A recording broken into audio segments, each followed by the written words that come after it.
warahmatullahi wabarakatuh. Bismillahirrahmanirrahim. Alhamdulillah alladzi ja'ala ummata sayyidina Muhammad khairal umam. Wa asyhadu an la ilaha illa wahdahu la syarikalah wa asyhadu anna Muhammadan abduhu wa rasuluh arsalahu bil huda wa dinil haq liyudhhira ala dini kullih walau karihal musyrikun. Allahumma shalli ala sayyidina Muhammad qamaril wujud fi hadzal yawm wa fi kulli yawm wa fi yaumil ma'ud sirran wa jahran fid dunya wal ukhra wa ala alihi wa sahbihi wa sallim. Subhanaka la ilma lana illa ma 'allamtana innaka antal alimul hakim. Rabbi shrah li sadri wa yassir li amri wahlul 'uqdatam min lisani yafqahu qawli, amma ba'd. Pertama-tama yang saya hormati, yang saya cintai, para habaib dzurriyyah Nabi Muhammad sallallahu alaihi wasallam, yang saya cintai para alim ulama, para tokoh agama, para asatidah, pewaris ilmu Nabi Muhammad sallallahu alaihi wasallam, wabil khusus yang hadir pada malam hari ini, yaitu ayahanda Al-Habib Abdurrahman bin Muhammad Al-Jufri, kemudian ada Al-Habib Idrus Al-Idrus, kemudian ada juga Ustadz Saifur Rahman, ada Ustadz Taufik, Ketua PTK, ada Ustadz Khair, Ketua Yayasan Maula Arsy Al-Islamiyah, dan wabil khusus Sohibul Bait, Sohibul Hajah, akhina fillah, Al-Ustadz Ahmad Syarifuddin, pimpinan Majelis Nurul Muhibbin dan Pompes Nurul Muhibbin Brau. Mudah-mudahan para habaib kita, para guru kita dipanjangkan umur oleh Allah Subhanahu wa taala dalam keadaan sehat walafiat, dimudahkan segala hajatnya, urusannya oleh Allah Subhanahu wa taala, dan mudah-mudahan bisa membimbing kita di jalan yang diridhoi oleh Allah dan Nabi Muhammad sallallahu alaihi wasallam. Amin ya rabbal alamin. Dan para asatid yang lainnya, tokoh agama, tokoh masyarakat, ada juga Bapak Fahmi Rijani, Haji Fahmi Rijani, dan para asatid yang lainnya yang tidak bisa sebut satu persatu. Hadirin hadirat yang dirahmati oleh Allah Subhanahu wa taala. Biasanya Ustadz Ahmad Syarifuddin atau Guru Ahmad ini kalau acara hari besar penceramahnya dari luar, interlokal biasanya. Ini nggak tahu kok pakai lokal. Ya, padahal saya kasih bocoran, tapi jangan rame-rame. Rekeningnya gemuk, rekeningnya Nurul Muhibbin ini gemuk. Makanya saya heran kok pakai lokal. Mestinya kalau gemuk ini jangan interlokal lagi, internasional mestinya penceramahnya. Makanya tadi Guru Udin mengatakan mau dibagi 3 keuntungan apa ya tadi? Kalender. Saya nggak mau keuntungan kalender. Rekeningnya Nurul Muhibbin loh dibagi 3 kalau bisa. Jangan keuntungan kalender. Keuntungan kalender khusus untuk Nurul Muhibbin nggak apa-apa. Rekeningnya loh dibagi 3. Jangankan Pajero, Lamborghini bisa dibeli. Kenapa? Karena kalau interlokal ini enak sebenarnya Pak. Kenapa? Transportnya semuanya dibiayai sama Guru Udin. Ulun ini interlokal loh Guru.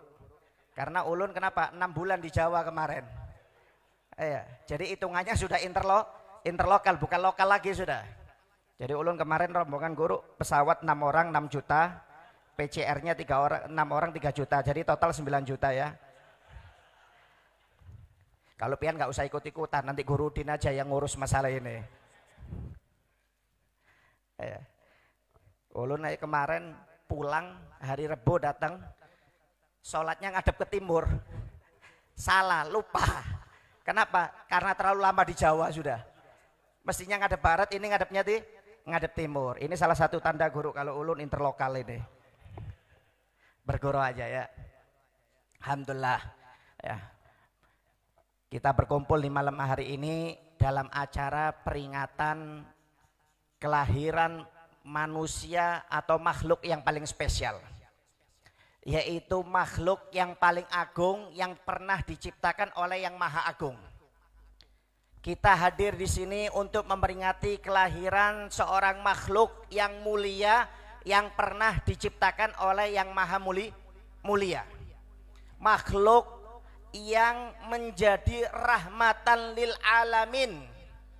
Makhluk yang pertama kali diciptakan oleh Allah Subhanahu wa taala, yaitu junjungan kita Nabi besar Muhammad sallallahu alaihi wasallam. Allahumma shalli ala Muhammad. Seorang sahabat Jabir bertanya kepada Nabi Muhammad sallallahu alaihi wasallam. Disebutkan dalam Maulid Simtud Duror yang kita baca tadi. Bi abi wa ummi akhbirni an awwali syai'in khalaqallahu qoblal asya. Sahabat Jabir bertanya kepada Nabi Muhammad, ya Rasulullah, demi ayahku dan demi ibuku, beritahu aku ya Rasulullah, siapa yang pertama kali diciptakan oleh Allah Subhanahu wa taala? Makhluk yang pertama kali diciptakan oleh Allah taala siapa ya Rasulullah? Dijawab oleh Nabi Muhammad sallallahu alaihi wasallam, qala ya Jabir, innallaha khalaqal qoblal asya'i nura nabika Muhammadin sallallahu alaihi wasallam min nurih. Kata Nabi Muhammad sallallahu alaihi wasallam, wahai sahabat Jabir, ketahuilah yang pertama diciptakan oleh Allah Subhanahu wa taala sebelum alam semesta ini diciptakan, yang pertama kali diciptakan oleh Allah taala adalah cahaya kekasih nabimu, yaitu Nabi Muhammad sallallahu alaihi wasallam. Allahumma shalli ala Muhammad. Saking spesialnya Nabi Muhammad ini Pak, yang pertama kali diciptakan itu bukan langit, yang diciptakan bukan al-qalam, yang diciptakan bukan malaikat, tapi cahaya Nabi kita Muhammad SAW. Sampai Nabi Muhammad pernah tanya kepada malaikat Jibril, ya Jibril kam umrok, wahai Jibril berapa umurmu? Kata Jibril, ma'alam ya Rasulullah, aku nggak ngerti berapa umurku karena terlalu panjang. Terlalu panjang, aku nggak hafal umurku ya Rasulullah. Walakin lil umri dalalat, tapi aku memiliki tanda-tanda patokan umurku berapa aku tahu ya Rasulullah. Tapi kalau jelasnya saya nggak tahu, tapi patokannya tahu, kata malaikat Jibril. Madalalatu umruk, apa tanda-tanda atau patokan umurmu wahai Jibril? Dijawab oleh Jibril, kaukabun au nurun yatla'u tahti arsyir rahman kulla sab'ina alfasanah marra wahidan wa ra'aituhu ihda wa sab'ina alfa marrah. Tanda-tandanya wahai Nabi Muhammad, tanda-tanda umurku patokannya itu ada setiap 70.000 tahun satu kali muncul bintang atau cahaya yang keluar dari arsy-Nya Allah Ta'ala. Setiap 70.000 tahun itu ada bintang atau cahaya yang keluar dari bawah arsy-Nya Allah Ta'ala. 70.000 tahun satu kali. Dan aku pernah melihat itu bintang atau cahaya itu sebanyak 71.000 kali. Tinggal kalikan, ada yang bawa kalkulator. 71.000 kali 70.000. Kalau saya hitung 5 miliar umurnya malaikat Jibril itu. Kalau saya hitung pakai kalkulator kurang lebih hampir 5 miliar. Apa jawab Nabi Muhammad? Walladzi nafsi Muhammad biyadih, ana dalikan nur, ana dalikal kaukab, kata Nabi Muhammad sallallahu alaihi wasallam. Ketahui wahai Jibril, kamu tahu siapa itu bintang? Bintang itu cahaya adalah aku yang diciptakan oleh Allah Subhanahu wa taala. Allahumma shalli ala Muhammad. Ternyata Nabi Muhammad lebih dulu diciptakan daripada malaikat Jibril. Padahal Jibril itu umurnya sudah 5 miliar tahun. Itu lebih dulu Nabi Muhammad diciptakan oleh Allah daripada malaikat Jibril. Allahumma shalli ala Muhammad. Luar biasa Pak. Makhluk pertama kali yang diciptakan oleh Allah Ta'ala dan satu-satunya makhluk yang diciptakan dari cahayanya Allah Subhanahu wa Ta'ala. Satu-satunya makhluk yang diciptakan dari percikan cahaya Allah Ta'ala. Kalau malaikat Jibril memang dari cahaya, tapi bukan dari cahayanya Allah Ta'ala. Makanya malaikat Jibril ketika Isra dan Mi'raj dengan Nabi Muhammad sampai di Sidratul Muntaha, itu malaikat Jibril nggak bisa melanjutkan perjalanannya. Ditinggal oleh malaikat Jibril, wahai Muhammad, engkau jalan sekarang sendiri untuk bertemu dengan Allah Ta'ala. Kata Nabi Muhammad, wahai Jibril, kita berjalan sama-sama dari Mekah ke Palestina, langit pertama, langit kedua, sampai langit ketujuh. Kenapa berpisah di sini? Temani aku untuk bertemu dengan Allah Ta'ala. Apa jawab malaikat Jibril? Inna minna magomu maklum. Setiap dari kita, wahai Muhammad, memiliki kedudukan atau magom tertentu. Saya nggak bisa lagi. Kalau saya melangkah satu langkah di atas ini, maka saya akan terbakar dengan cahayanya Allah Subhanahu wa taala, kata malaikat Jibril. Malaikat Jibril itu Pak, walaupun menyampaikan wahyu dari Allah taala, malaikat Jibril nggak pernah melihat Allah taala. Akhirnya pisah, Nabi Muhammad sendiri yang bertemu dan melihat langsung Allah Subhanahu wa taala. Allahumma shalli ala Muhammad. Jadi makhluk satu-satunya yang bisa melihat Allah taala hanya Nabi kita Muhammad sallallahu alaihi wasallam. Malaikat Jibril pun presidennya malaikat nggak pernah bertemu dengan Allah taala. Cuma menyampaikan wahyu saja. Hanya Nabi kita Nabi Muhammad sallallahu alaihi wasallam. Makanya maaf, kenapa Nabi Muhammad kok bisa melakukan perjalanan Isra dan Mi'raj? Nabi Muhammad itu melakukan Isra dan Mi'raj. Padahal waktu melakukan perjalanan Isra Mi'raj itu hanya ada yang mengatakan semalam, ada yang mengatakan setengah malam, ada yang mengatakan sepertiga malam, ada yang mengatakan sebelum tempat duduk Nabi Muhammad ini rasa hangatnya hilang, itu Nabi Muhammad sudah sampai dari perjalanan Isra dan Mi'raj. Kenapa Nabi Muhammad kok bisa secepat itu perjalanan Isra Mi'raj? Cuma hanya beberapa menit saja, hanya beberapa jam. Padahal dari Mekah ke Palestina itu perjalanan PP saja 2 bulan, belum menembus langit. Langit pertama itu kata Sayyidina Ali bin Abi Thalib membutuhkan waktu 70.000 tahun untuk ditembus. Langit kedua Pak itu lebih besar daripada bumi dan langit pertama. Kalau langit pertama saja harus ditembus 70.000 tahun, bagaimana langit kedua? Bumi dicampur langit pertama, dicampur langit ketiga, bumi dicampur langit pertama, campur langit kedua, itu walaupun campuran 3 masih besar langit yang ketiga. Berapa lama lagi kalau mau menembus langit ketiga? Kalau secara akal logika, kalau orang mau melakukan perjalanan Isra Mi'raj sampai bertemu dengan Allah Ta'ala, mungkin miliaran tahun waktunya. Mungkin jutaan sampai miliaran tahun. Tapi subhanallah, Nabi Muhammad itu dari cahaya. Kalau Anda pernah belajar SMA, fisika, ada kecepatan cahaya Pak. Kecepatan cahaya itu 1 detik itu 300.000 kilometer. 1 detik loh ya, 1 detik itu 300.000 kilometer. Padahal dari Jakarta ke Saudi itu hanya 9.000 kilometer.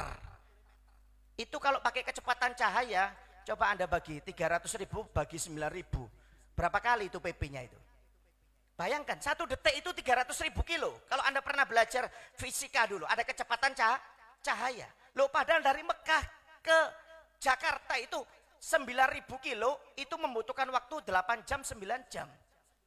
Itu berapa kalau pakai kecepatan cahaya? Bisa bolak-balik puluhan kali itu. 1 detik itu puluhan kali. Jakarta Mekah itu 1 detik itu bisa puluhan kali. Makanya Nabi Muhammad bisa melakukan perjalanan Isra Mi'raj. Kenapa? Karena tubuh Nabi Muhammad dari cahaya Pak. Allahumma shalli ala Muhammad. Kalau orang biasa seperti kita nggak bisa. Kalau Anda pengen ngetes, jangan ngetes langsung Isra Mi'raj. Anda naik pesawat saja. Tapi jangan duduk di dalam, duduk di sayap. Duduk di sayap, diikat di sayapnya itu. Anda tes, Anda naik pesawat itu. Pesawat itu Pak, kalau Boeing kecepatannya 700 km per jam. Itu Anda mendarat sampai Balikpapan sudah tulang belulang Anda itu.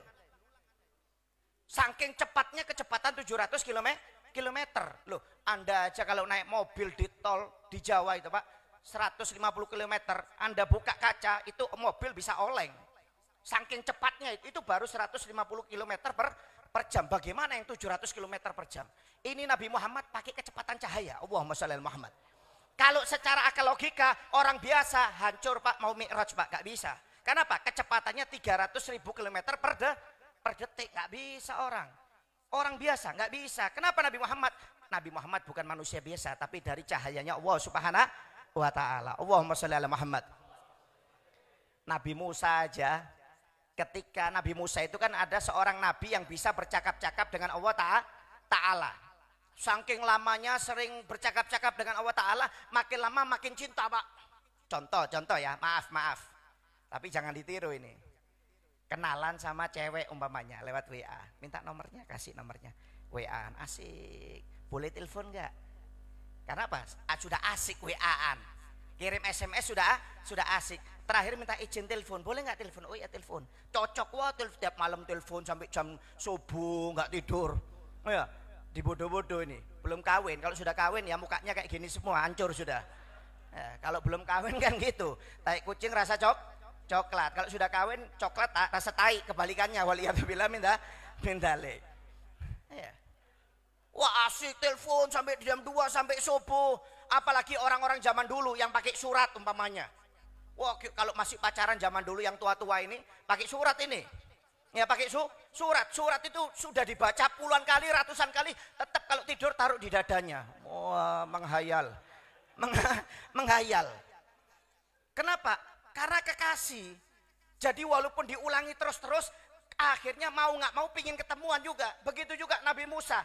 Karena senang bercakap-cakap dengan Allah Ta'ala, sering-sering komunikasi dengan Allah Ta'ala, mau nggak mau, lama-kelamaan tambah cinta, minta izin, ya Allah, izinkan aku untuk melihat engkau ya Allah.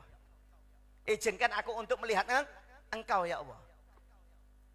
Kata Allah Ta'ala, lantaroni, kamu tidak akan mungkin bisa melihat aku wahai Musa. Walakin dur ilal jabali, fa in istaqarra makanahu fasaufa taroni. Tapi aku akan sedikit menurunkan percikan cahayaku wahai Musa. Jika gunung yang kokoh itu bisa menahan cahayaku, maka kamu bisa melihat aku wahai Musa.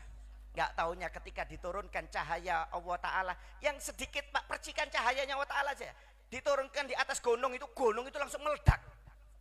Gunung itu langsung meledak, Nabi Musa langsung siup, langsung pingsan.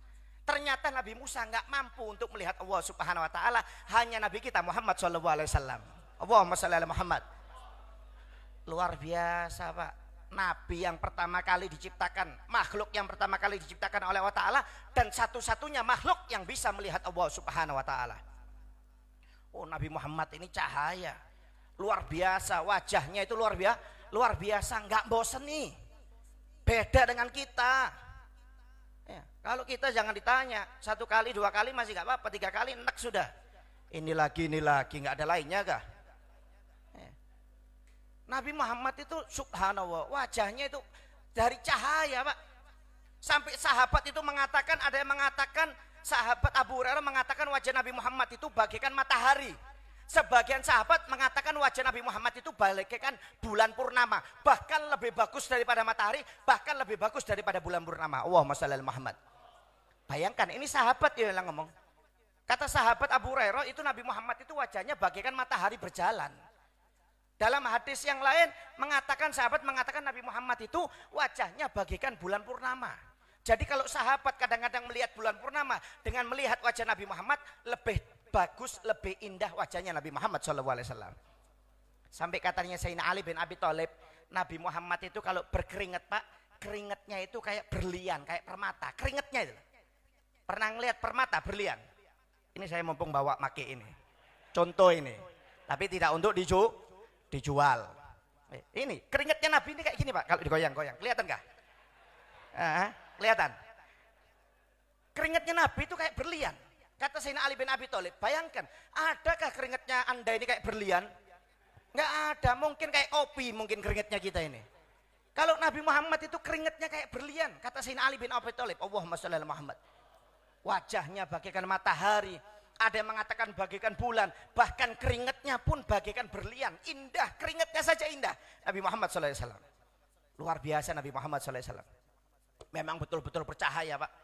Sampai pernah di musim panas, ya, paman beliau Abu Thalib ini Pak, ulama ahlu sunnah wal jamaah ittifaq bahwasanya Abu Thalib ini meninggal dalam keadaan Islam, walaupun tidak mau mengucapkan 2 kalimat syahadat. Kenapa? Karena menurut ulama ahlu sunnah wal jamaah, kalau Abu Thalib ini mengucapkan 2 kalimat syahadat, akhirnya tidak dianggap sebagai pimpinan orang kafir Quraisy. Abu Thalib ini pimpinan orang kafir Quraisy. Jadi orang kafir Quraisy itu kalau mau ganggu Nabi Muhammad, lapor dulu sama pimpinannya Abu Thalib. Setiap mau ganggu nggak boleh, setiap mau ganggu nggak boleh.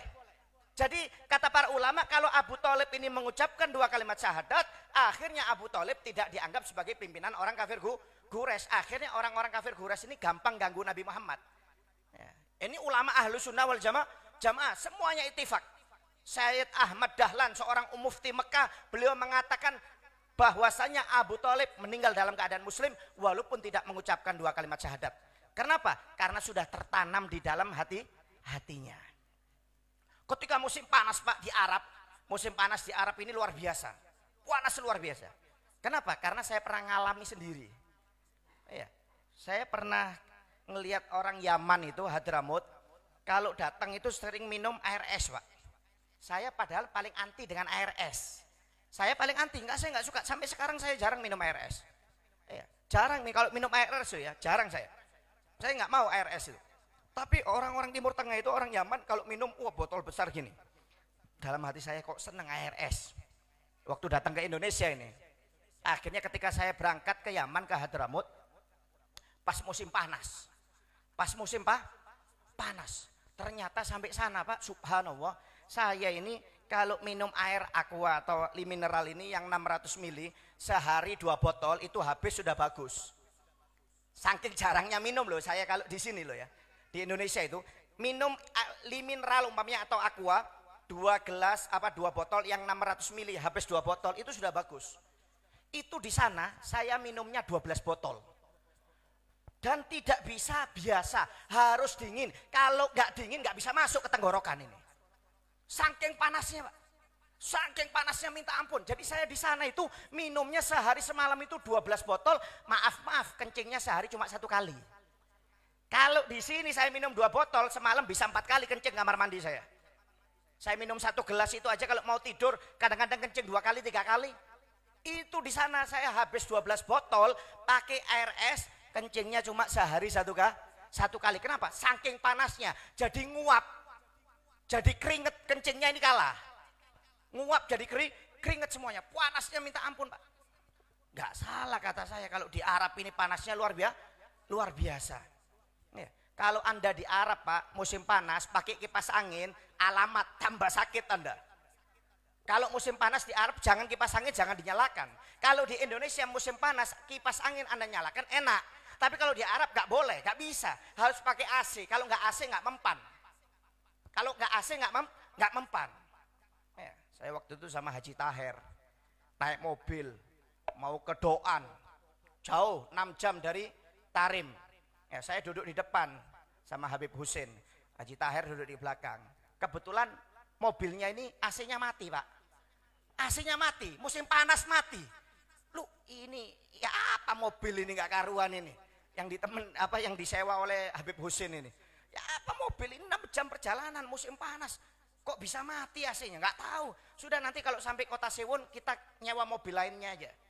Akhirnya perjalanan ke Kota Sewon kacanya saya buka, Pak. Kan kalau ditutup kan ngopen ini namanya. Kan ngopen. Sudah nggak ada AC musim panas terus kaca ditutup ya ngopen. Saya buka kaca yang depan, angin kena.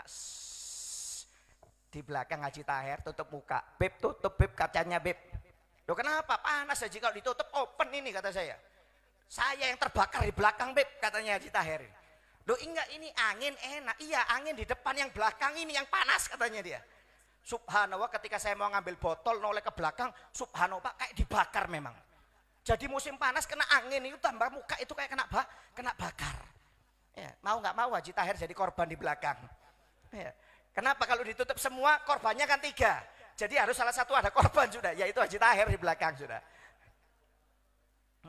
Panasnya minta ampun ini. Sampai akhirnya paman Nabi Muhammad Abu Thalib ini nyuruh Nabi Muhammad muka kaos dalamnya. Nabi Muhammad sudah buka baju bagian luar. Kata Abu Thalib, wahai Muhammad buka kaos dalammu. Nggak usah paman, biarkan bagian luarnya aja saya buka. Enggak buka, nanti bajumu basah. Ini panas ini wahai Muhammad. Gak usah paman, buka kata pamannya. Karena diperintahkan oleh pamannya, dibuka oleh Nabi Muhammad SAW. Ketika dibuka Pak, ternyata dadanya Nabi ini mengeluarkan cahaya. Silo itu Abu Thalib langsung pingsan. Bayangkan, saking bercahayanya dada Nabi Muhammad ini, Abu Thalib ini langsung pingsan. Allahumma sholli ala Muhammad. Ternyata dada Nabi Muhammad ini mengeluarkan cahaya yang begitu hebat, yang bisa membuat Abu Thalib ini pingsan. Sama seperti sampean Pak ya. Ketika buka baju istri langsung siup. Ada cahaya di dada Anda, yaitu panu, kadas, kurap. Jangan lupa pakai kalpanak. Bayangkan, Nabi Muhammad ini cahaya, seluruh tubuhnya itu cahaya. Sampai bisa bikin pingsan Abu Thalib, subhanallah. Ya.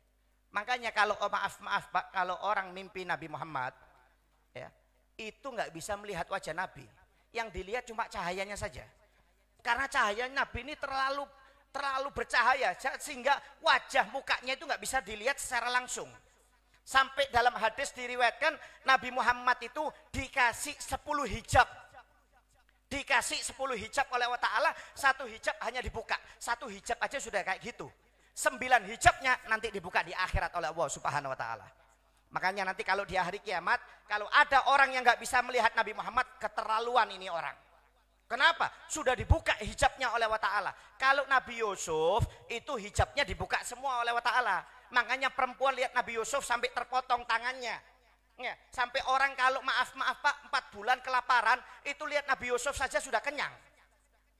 Bayangkan.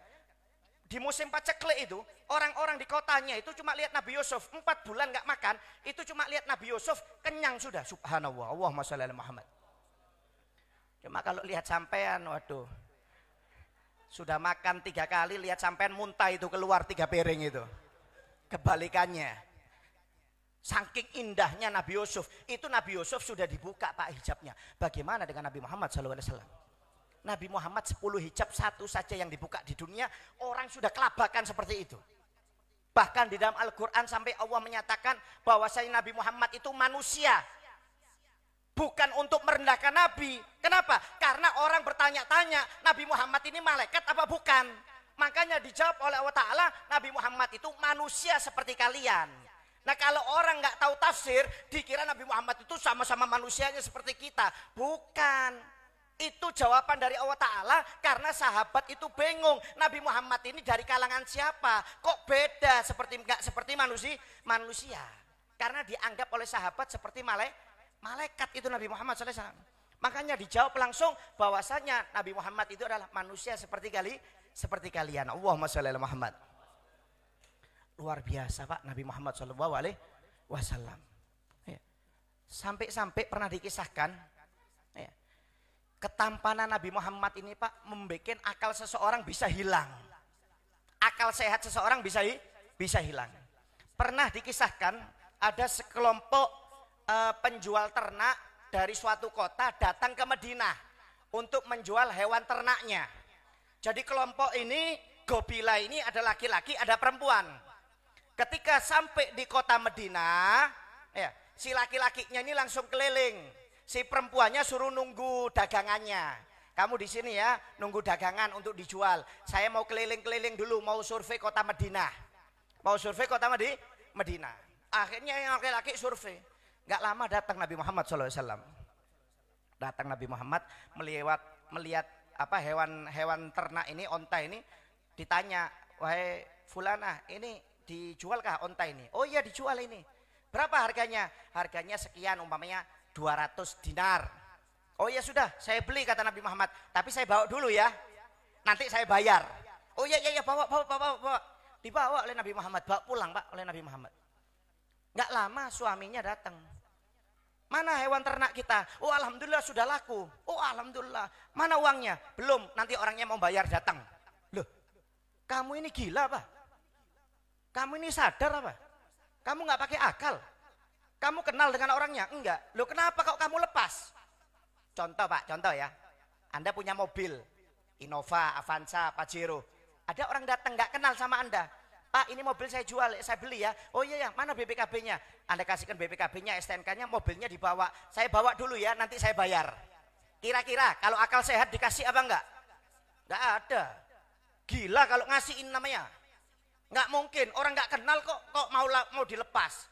Ini perempuan ini nggak kenal dengan Nabi, main lepas saja. Marah suaminya, dimarahi habis itu istrinya. Kata istrinya, kamu jangan marah. Ya, kamu nggak melihat wajah orang ini wajahnya bagaikan bulan purnama, kata perempuan tersebut. Kalau kamu posisinya seperti aku, kamu akan melakukan seperti yang aku lakukan. Allahumma sholli ala Muhammad. Kata istrinya, kalau kamu posisinya seperti aku, kamu akan melakukan yang seperti aku lakukan. Kamu nggak usah khawatir, orang itu bakal kembali. Karena saya melihat wajah kejujuran di wajahnya. Nggak lama datang Nabi Muhammad SAW. Ternyata betul apa yang dikatakan istrinya, suaminya langsung terpesona melihat Nabi Muhammad SAW. Bayangkan, wajah Nabi ini Pak, maaf, bukan hanya perempuan saja. Laki-laki nggak bosen lihat wajahnya Nabi Muhammad. Sampai-sampai istrinya para sahabat ini kadang-kadang iri. Kenapa? Karena suaminya itu kalau pulang cuma sebentar, langsung balik lagi ingin berkumpul dengan Nabi. Jadi waktu dengan keluarga itu lebih sedikit. Sahabat yang laki itu lebih senang kumpul waktu yang lama dengan Nabi Muhammad SAW. Kenapa? Karena lihat wajah Nabi itu nggak pernah bosan nih. Allahumma sholli ala Muhammad. Semakin melihat wajah Nabi, semakin tambah imannya. Semakin melihat wajah Nabi, semakin kuat imannya dan takwanya kepada Allah Subhanahu wa taala. Allahumma sholli ala Muhammad. Makanya kita dianjurkan untuk melihat wajahnya orang soleh. Karena wajahnya orang soleh itu nambah iman, nambah takwa. Makanya di rumah kita itu dianjurkan untuk fotonya orang soleh. Ini foto rumah Ronaldo. Loh, ada apa fotonya Ronaldo, Messi ditaruh di rumah? Ini orang kafir. Taruh fotonya orang soleh. Ya, taruh fotonya Habib Umar. Kemudian mungkin Syekh Arsyad Al-Banjari, guru sekumpul atau ya apa? Kenapa? Karena melihat wajah mereka ini nambah iman, nambah takwa kata Nabi Muhammad SAW. Makanya sahabat itu sering kumpul dengan Nabi Muhammad lebih lama melebihi kumpulnya dengan para keluarganya. Allahumma sholli ala Muhammad. Pak, sampai kata para sahabat, kata para ulama, hayal, Anda menghayal ya. Anda menghayal dengan hayalan yang hebat, ketampanan Nabi Muhammad, itu hayalan Anda masih kalah dengan ketampanan asli wajah Nabi Muhammad SAW. Siapa yang suka raja hayal di sini? Coba angkat tangan. Yang suka menghayal punya uang 2 triliun umpamanya. Oh ya, mobilnya Lamborghini umpamanya, istrinya 4 cantik-cantik. Ya menghayal nggak apa-apa lah, tapi jangan lama-lama bisa gila nanti. Orang suruh menghayal dengan hayalan yang hebat itu masih tidak sebanding dengan ketampanan Nabi Muhammad yang asli. Allahumma sholli ala Muhammad. Bayangkan kita menghayal Nabi Muhammad setampan apapun, melihat Nabi itu lebih tampan daripada hayalan kita. Saking hebatnya Nabi Muhammad SAW. Kenapa? Nabi itu nggak nipu, Pak. Tampannya itu tidak nipu seperti kita.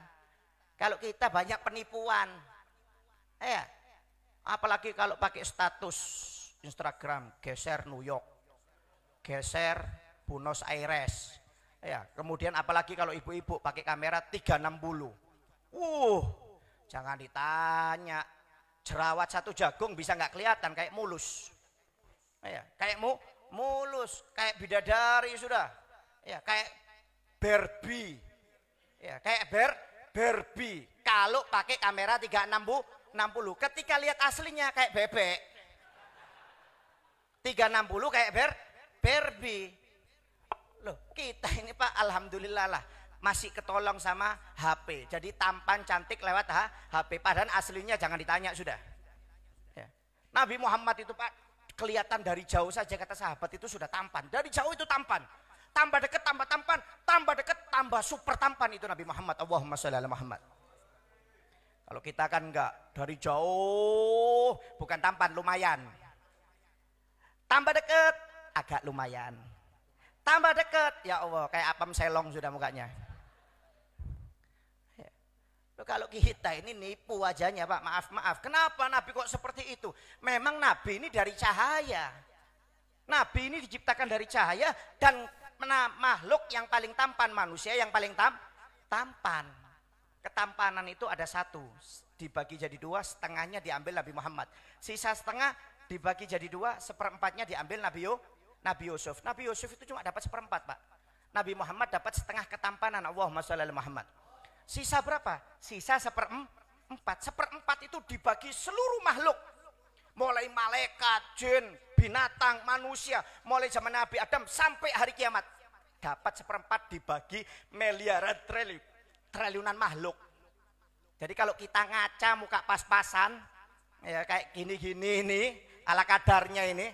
Ya, untung nggak muntang lihatnya kita ini. Ya syukur sudah.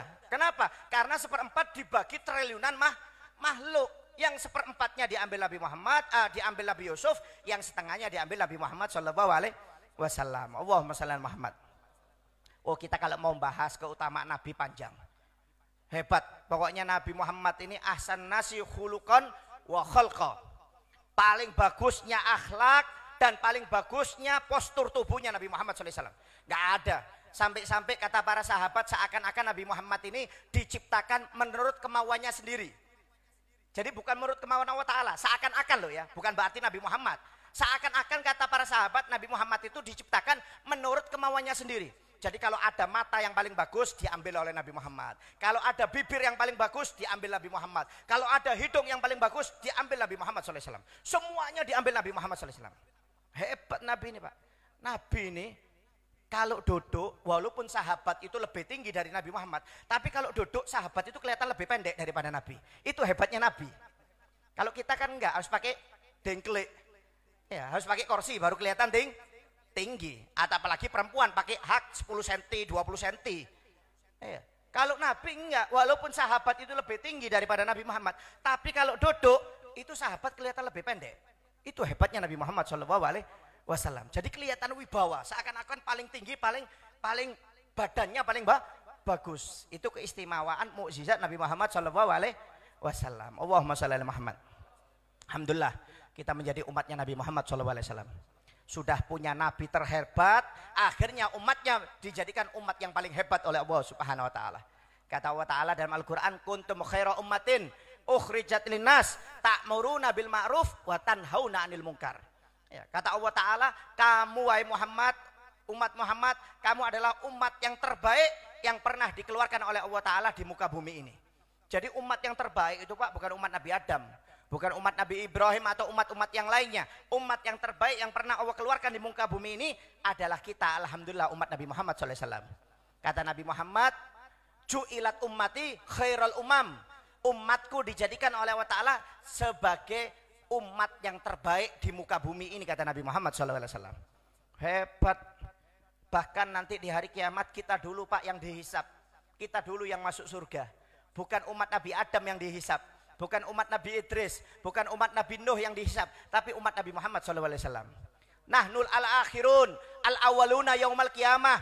Kita ini umat akhir zaman, kata Nabi Muhammad. Tapi nanti di hari kiamat, kita dulu yang dihisab oleh Allah Ta'ala, dan kita dulu yang masuk surganya Allah Subhanahu wa Ta'ala. Allahumma shalli ala Muhammad. Enak Pak, istimewa Pak. Duh, dihisab itu susah loh. Dihisab itu satu orang bisa 1000 tahun. Bayangkan. Kalau nunggu 1000 orang 1 juta tahun. Ini matahari sejengkal kepala Pak. Kita aja matahari jaraknya 300 juta mil. Sudah nggak kuat kok kepanasan. Apalagi matahari sejengkal kepala. Mau antri. Anda bikin KTP, bikin SIM. Nunggu antrian masih duduk. Minum teh botol. Minum makan warung Padang. Warteg. Bisa. Di Padang Mahsyar nggak ada Padang. Nggak ada warteg soda gembira. Nggak ada Pak. Gak ada. Bayangkan satu orang dihisap bisa 1000 tahun, kata Nabi Muhammad SAW. Saking lamanya dihisap. Loh, kalau menurut akal logika, mestinya kan umat Nabi Adam. Mestinya umat Nabi Nuh. Mestinya umat Nabi Musa dulu yang dihisap. Ini kok umat Nabi Muhammad dulu. Padahal ada 313 Nabi, 313 Rasul, 124.000 Nabi. Duh, mestinya kan itu dulu yang dihisap umat-umat terdahulu. Ini enggak, malah umatnya Nabi Muhammad dulu yang dihisap. Kenapa kok dijadikan umat terakhir akhir zaman? Supaya kalau umatnya Nabi Muhammad itu bermaksiat kepada Allah Ta'ala, siksa kuburnya enggak lama Pak. Siksa kuburnya enggak lama. Bayangkan umatnya Nabi Adam yang bermaksiat kepada Allah Ta'ala, baru masuk kubur disiksa. Berapa puluh ribu tahun itu, sampai sekarang tetap disiksa oleh Allah Ta'ala. Makanya Allah ini cinta dengan umat Nabi, dijadikan umat akhir zaman. Kenapa? Kalau mereka bermaksiat supaya nggak lama-lama di alam barzah, supaya nggak lama-lama di kubur. Makanya ketika nanti setelah dikeluarkan dari barzah, pertama kali yang dihisap oleh Allah Subhanahu wa taala. Allahumma shalli ala Muhammad. Bahkan kata Nabi Muhammad, nanti sepertiga umatku akan masuk surga tanpa dihisap. Amin ya rabbal alamin. Mudah-mudahan kita masuk sepertiga yang pertama. Kemudian yang sepertiga yang kedua dihisap dulu baru masuk surga. Sepertiga yang terakhir dihisap masuk neraka baru masuk surganya Allah Subhanahu wa taala. Mudah-mudahan termasuk yang pertama. Amin ya rabbal alamin. Enak Pak umatnya Nabi Muhammad. Umat akhir zaman tapi dihisap dulu, masuk surga dulu. Istimewa. Bahkan yang lebih hebat umat Nabi Muhammad ini Pak, maaf. Sekali ibadah pahalanya puluhan ratusan tahun. Kalau umat terdahulu nggak bisa Pak. Umat terdahulu pingin pahala 300 tahun, ibadahnya harus 300 tahun. Umat terdahulu pingin pahala 500 tahun, Bu. Ibadahnya harus 500 tahun, nggak bisa. Kalau ibadahnya cuma setahun, pahalanya setahun. Kalau ibadahnya cuma 1 hari, pahalanya 1 hari. Itu umat-umat terdahulu, tapi umat Nabi Muhammad enggak. Allahumma shalli ala Muhammad. Contoh malam Lailatul Qadar. Sekali dapat Lailatul Qadar seperti ibadah 84 tahun. Kalau dapat 10 kali seperti ibadah 840 tahun. Kalau dapat 20 kali seperti ibadah 1680 tahun. Loh padahal umurnya rata-rata 60. Kadang-kadang belum 60 sudah game over dulu. Kalau ada lebih 60 bonus. Contoh yang lain, puasa sunnah di Asyurul Hurum, di bulan Dzulqa'dah, Dzulhijjah, Muharram, Rajab. Setiap hari Kamis, Jumat, Sabtu. Berurutan. Ada yang mengatakan Jumat, Sabtu, Minggu. Secara berurutan. Setiap minggunya 3 hari. Itu 1 kali puasa seperti ibadah 700 tahun. Jadi kalau 1 minggu Anda 3 kali puasa seperti ibadah 2100 tahun. Sebulan seperti 8400 tahun. Allahumma shalli ala Muhammad. Ibadahnya sedikit, pahalanya banyak. Makanya Nabi Musa ketika membuka kitab Taurat tanya, ya Allah ini umat siapa? Kok enak? Umurnya pendek-pendek, sekali ibadah banyak. Dan banyak dispensasinya. Siapa umat siapa ini? Umat kekasih kota wa ta'ala. Yaitu umat akhir zaman, umat Nabi Muhammad SAW. Sampai-sampai Nabi Musa berdoa kepada Allah Ta'ala untuk dijadikan umat Nabi Muhammad. Kata Allah Ta'ala, istofaituka birisalati. Nggak bisa wahai Musa, kamu sudah saya takdirkan untuk menjadi Rasul, pembawa risalahku, kata Allah Ta'ala. Bayangkan Pak, Nabi Musa, seorang Rasul, ulul azmi, termasuk Nabi terbaik. Ya, termasuk Nabi terbaik, 5 terbaik. Minta dijadikan umat Nabi Muhammad, nggak diterima oleh Allah Ta'ala. Alhamdulillah kita bukan Rasul, kita bukan Nabi, nggak pernah minta sama Allah Ta'ala, keluar dari perut ibu kita sudah ditakdirkan menjadi umat Nabi Muhammad SAW. Allahumma shalli ala Muhammad. Luar biasa, luar biasa Pak, enak Anda ini.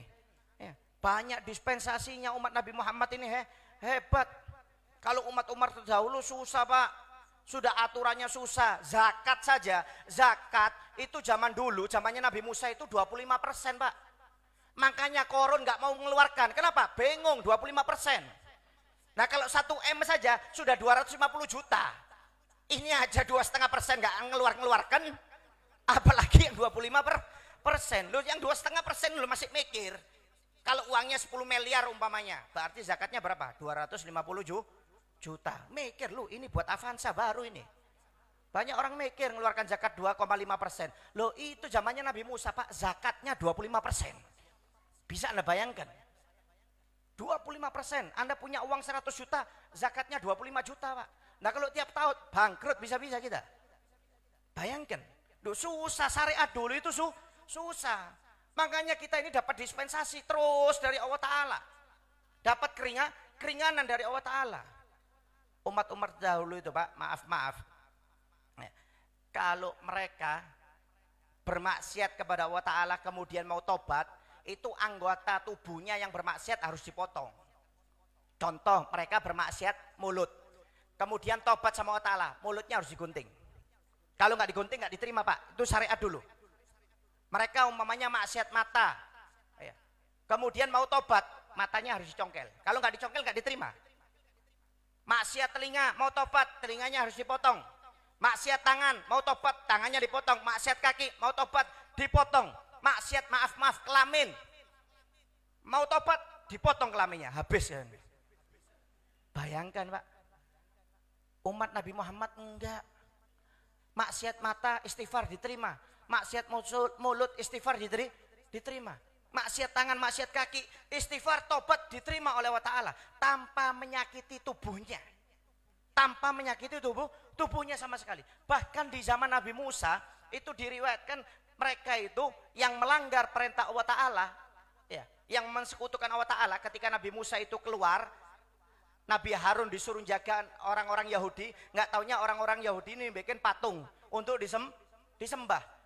Itu ketika mereka mau tobat setelah berbuat syirik, itu tobatnya harus lompat dari gunung untuk bunuh diri. Itu disebutkan dalam Al-Quran. Kalau nggak mati, tobatnya nggak diterima, harus diulangi lagi untuk lompat dari gunung. Bayangkan, kalau maaf ada umat Islam murtad, kemudian masuk Islam lagi, nggak perlu bunuh diri. Tapi kalau zaman dulu murtad mau masuk kembali beriman, harus bunuh diri, lompat dari gunung, bisa Anda bayangkan. Zaman dulu susah Pak, sekali maksiat langsung dibantai oleh Allah Ta'ala. Langsung dibantai, dihabiskan oleh Allah Ta'ala. Ya. Umatnya Nabi Musa, Ashabus Sabat, ya, suruh ibadah setiap hari Sabtu oleh Allah Ta'ala. Minggu sampai Jumat silahkan mau mancing, karena kebanyakan mereka nelayan. Tapi subhanallah Minggu sampai Jumat ikannya nggak keluar. Walaupun dipancing nggak ada yang keluar Pak. Tapi kalau hari Sabtu nggak pakai dipancing, ikannya itu muncul sendiri ke atas. Jadi sebagian orang Yahudi ini bingung, lu ini hari Sabtu keluar sendiri ikannya, nggak pakai dipancing keluar Pak. Anda pakai ember gini langsung dapat. Tapi dilarang oleh Allah Ta'ala. Bolehnya cuma Minggu sampai Jumat. Minggu sampai Jumat nggak ada yang keluar sama sekali. Dipancing nggak keluar. Akhirnya sebagian mereka membelot, mancing hari Sabtu, nggak mau ibadah, nggak mau sholat, karena sholatnya orang Yahudi itu hari Sabtu. Kalau Nasoro hari rayanya hari Minggu, umat Islam hari Jumat. Ini hari Sabtu, wah mancing mereka dapat banyak, dijual. Wah akhirnya apa? Dilaknat, langsung diadab oleh Allah Ta'ala, jadi monyet semuanya. Langsung jadi monyet semuanya. Gara-gara apa? Disuruh ibadah di hari Sabtu nggak mau, ngelanggar satu kali langsung dijadikan monyet. Alhamdulillah Anda melanggar berhari-hari nggak dijadikan monyet Pak. Kadang-kadang kita melanggar, nggak sholat Jumat, nggak sholat 5 waktu, untung nggak jadi monyet. Kalau kita hidup di zamannya Nabi Musa langsung jadi monyet kita ini. Ya, jadi monyet makan kacang sama pisang ini. Ya, wow itu. Loh untung kita ini. Ada yang nggak sholat 5 waktu kadang-kadang. Ada yang sholatnya cuma Jumat sekali, seminggu sekali. Ada yang lebih parah, setahun sekali cuma Idul Fitri. Itu pun nggak puasa kadang-kadang. Ikut sholat, bongol ini orang ini. 5 waktu nggak sholat, Jumat nggak sholat, Idul Fitri sholat. Nggak puasa lagi. La haula wala quwata illa billahil azim. Idul Fitri nggak sholat nggak apa-apa Pak, sunnah. Yang wajib ini yang 5 waktu ini, yang sholat Jumat. Untung kita ini menjadi umatnya Nabi Muhammad SAW. Oh banyak Pak, kalau mau kita bahas keutamaan umat Nabi Muhammad ini banyak. Intinya Anda syukur menjadi umat Nabi Muhammad SAW. Syukuri. Kalau tidak kita syukuri, takutnya dicabut itu nikmat oleh Allah Subhanahu Wa Taala. Baik dicabut nikmat imannya, nikmat Islamnya oleh Allah Ta'ala, atau ditakutkan dicabut tidak bisa melihat wajah Nabi Muhammad SAW. Waliyadzubillah min dalik. Oleh karena itu syukur kita menjadi umat Nabi Muhammad SAW, menjadi umatnya Nabi yang paling mulia, Nabi yang paling agung, yang Nabi kita merupakan rahmatan lil alamin. Alhamdulillah. Mudah-mudahan kita semuanya dapat hidayah dari Allah Subhanahu Wa Ta'ala. Mudah-mudahan kita dicatat sebagai pecinta Nabi Muhammad SAW. Mudah-mudahan Nabi Muhammad juga cinta kepada kita. Mudah-mudahan hidup kita dunia dan akhirat mendapatkan syafaatnya Nabi Muhammad SAW. Mudah-mudahan berkat hadirnya kita di majelis ini, mudah-mudahan hajat-hajat kita semuanya dikabulkan oleh Allah Subhanahu Wa Ta'ala. Mudah-mudahan urusan kita dipermudah oleh Allah Subhanahu Wa Ta'ala. Mudah-mudahan yang sakit di antara kita diangkat penyakitnya oleh Allah Ta'ala. Mudah-mudahan yang punya problem hidup, mudah-mudahan diangkat problem hidupnya oleh Allah Ta'ala. Yang punya hutang piutang mudah-mudahan dilancarkan atau dilunasi oleh Allah Subhanahu Wa Ta'ala. Amin ya rabbal alamin. Ini yang sedikit yang bisa saya sampaikan. Sekali lagi saya mohon maaf, apa yang benar itu dari Allah Subhanahu Wa Ta'ala, yang salah itu dari pribadi saya sendiri.